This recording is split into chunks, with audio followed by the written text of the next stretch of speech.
Right, so in today's tech tip, I'll be showing you how to connect an Ethernet cable to your Samsung Galaxy S25. And you can do this in case you have problems with Wi-Fi, or you maybe just want faster speeds and you're trying to connect via a cable. Here's what you can do.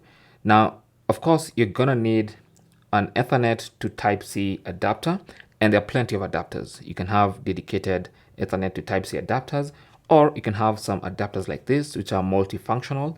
Like this one, for instance, is a multifunctional adapter. You can connect USB drives, SD cards, HDMI, and more importantly, it also has an Ethernet port where you can connect your Ethernet cable. And then, of course, it has a Type-C connector, which goes into your Galaxy phone. So I'm gonna connect first to the Galaxy phone like that.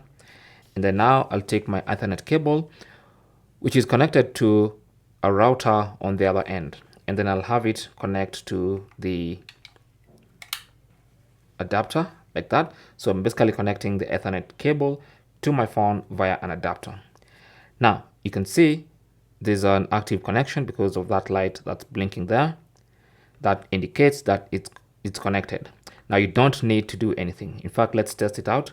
I'm gonna turn off Wi-Fi and also turn off mobile data.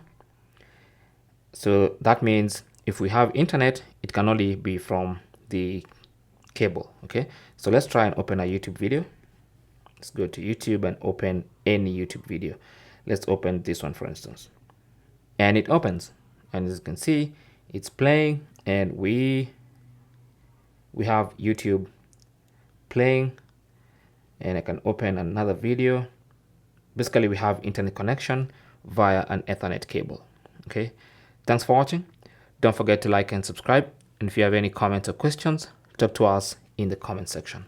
Good luck.